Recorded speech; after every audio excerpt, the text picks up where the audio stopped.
Je ne sais pas si vous vous sentez comme moi, mais il me semble que ici, TVA, Radio-Canada, la presse, nommer tous les médias du Québec, même des États-Unis, là, on suit l'actualité ces temps-ci, puis il me semble que c'est difficile.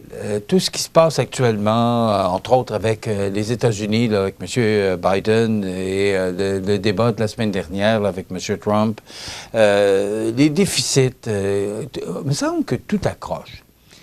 Hier, j'ai vu le député Rivet sur le terrain de golf et il me dit « Michel, il va y avoir une très bonne nouvelle. Il y a un communiqué de presse qui va sortir aujourd'hui. Tu suis ça de près. C'est une très bonne nouvelle. » Bien, effectivement, c'est une très bonne nouvelle. Puis il me semble que ça fait du bien. Tout le monde, même Mathieu Rivet était hier soir au 5 à 7, là, après le tournoi de golf, et il annonçait publiquement devant les joueurs, les gens qui étaient présents pour le 5 à 7 de la Chambre de commerce, 20 millions de dollars pour la construction du nouveau complexe culturel sportif de Montmagny, une somme importante octroyée dans le cadre du programme d'aide financière aux infrastructures récréatives, sportives et de plein air, qui sera versé au Centre de services scolaires de la Côte-du-Sud, qui en sera le bénéficiaire parce que c'est le Centre de services scolaires qui porte le ballon pour ce projet-là, avec la MRC de Montmagny et la MRC de Lillet pour le niveau culturel. Il y a beaucoup de monde d'impliqué là-dedans.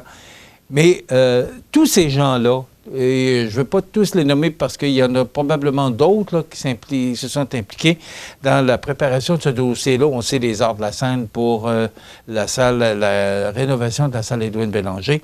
Mais tout ce monde-là s'est donné la main et aujourd'hui, on peut annoncer 20 millions. Puis vous savez que Promutuel, Desjardins, Daniel Lachance, pharmacien, Paber Aluminium, ont annoncé des argents qui approchent les 3 millions de dollars. Là.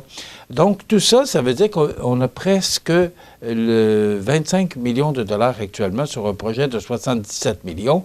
Mais là, il faut rajouter à ça qu'il va y avoir des programmes d'aide qui vont s'accrocher à ça. Alors, hier, on me disait là que, il y a d'autres annonces qui vont être faites. Là, on nous dit, le 20 millions, là, il est réservé pour la construction du complexe. Mais là, il va y avoir d'autres... il va y avoir des précisions. Voilà, c'est le bon mot que je cherchais là, par rapport à ce sujet-là. Ça fait du bien. Ça fait du bien. Et on se disait hier, j'ai jasé avec le maire de Montmagny, M. Lorrain, et des gens là, qui étaient là. C'est une, ou sinon, la grosse annonce qu'on a vécue à Montmagny depuis longtemps.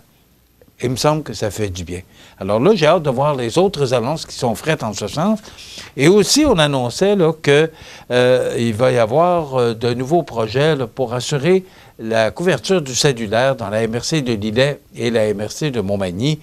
Donc, des tours cellulaires qui prendront pied à Saint-Marcel, Saint-Damas, Sainte-Félicité, Sainte-Perpétue, Saint-Omer, 2 à Saint-Cyril-de-Lessard dans la MRC de Lillet, ainsi qu'à Sainte-Apolline-de-Patonne dans la MRC de Montmagny. Donc, ce que ça veut dire, c'est que ces tours-là vont assurer la couverture du cellulaire, ce que difficilement on a actuellement. Bon, mais ça fait du bien. Mathieu Rivet, bravo, félicitations pour votre travail et bravo à tous les gens aussi qui travaillent autour de Mathieu Rivet, les MRC, peu importe, je nomme tout le monde. C'est avec des gens comme vous qu'on peut annoncer d'aussi bonnes nouvelles. Et pour Montmagny, c'est un boom économique extraordinaire que ça va créer avec l'arrivée de ce complexe. Bravo, félicitations à tout le monde.